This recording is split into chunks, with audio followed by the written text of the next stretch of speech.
بسم الله الرحمن الرحیم.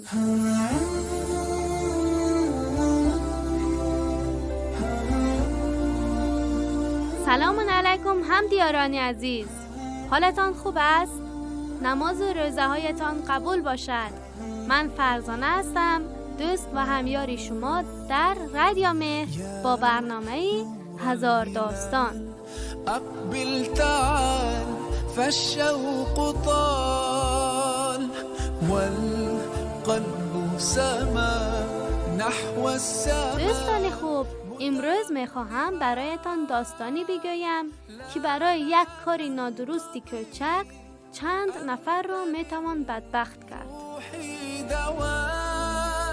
رمضان رمضان رمضان یا حبیب رمضان.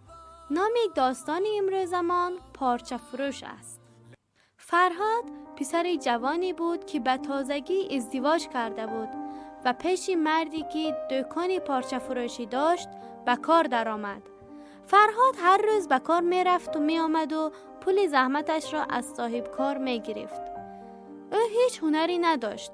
روزی همسر فرهاد به نزد دکان پارچه فروش می آید و بعد از سلام و احوال پرسی چشمش به پارچه ها و دستمال های زیبا که در دکان بود افتاد.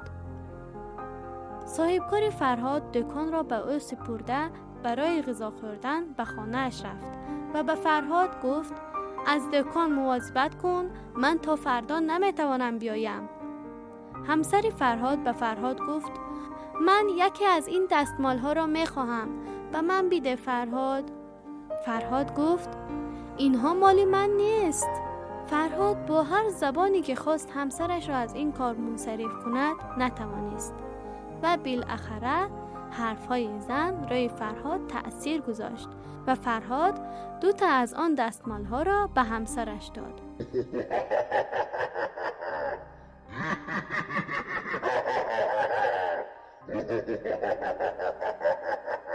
همسر فرهاد خوشحال و خندان از دکان بیرون رفت، ولی بعد از اینکه همسرش رفت به خود آمد و گفت این چی کاری بود که کردم؟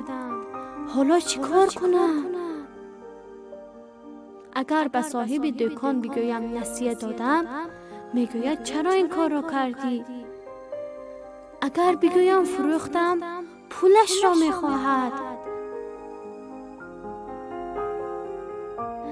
اگر بگویم گم شده من را از کار بیرون میکند. حالا باید چیکار کنم؟ خلاصه فرهادی بی‌عقل نقشه کشید و بهترین راه در نظرش این رسید که دکان را آتش بزند تا صاحب دکان از ماجرای دستمال بویی نبرد. برای انجام دادن این عمل شیطانی و شوم یک گوگرد را آتش زد و در ته پارچه ها ماند و در دکان را بست و به خانه‌اش رفت. آتش کم کم زیاد شد و آهسته آهسته تمام پارچه ها را سوزاند. کم کم تمام دکان را هم آتش فرا گرفت. پس از چند دقیقه که آتش خیلی کلان شده بود به دکان های مقابل هم گذشت و آنها را هم سوزاند تا سپس تمام آن بازار بزرگ شهر طعمه آتش شد. مردم هر چقدر که تلاش کردند تا آن آتش را خاموش کنند نتوانستند و تمام بازار دود و آتش شده بود. بعدها که فهمیدند بازار بزرگ شهر به آن زیبایی بر واسطه بیعقلی آن پسر احمق نابود شد و عده زیادی به خاک سیاه نشستند. اما دیگر چی شد؟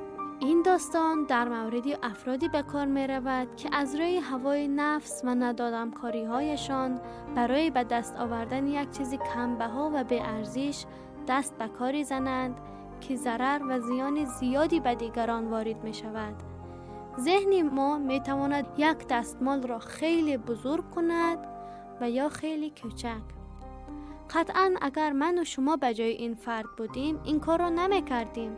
می دانید چرا؟ چون آنقدر موضوع دستمال را برای خودمان بزرگ نمی کردیم. این ذهن ما است که تعیین میکند چقدر یک مشکل را بزرگ بینیم. پس اگر فکر میکنید شما مشکل بزرگی در زندگی دارید، بدانید که ذهن شما میتواند یک مشکل را بزرگ نشان دهد. کافی است بخواهیم و سپس میتوانیم کوچکش کنیم و با اعتماد به نفس و خیال راحت آن را حل کنیم.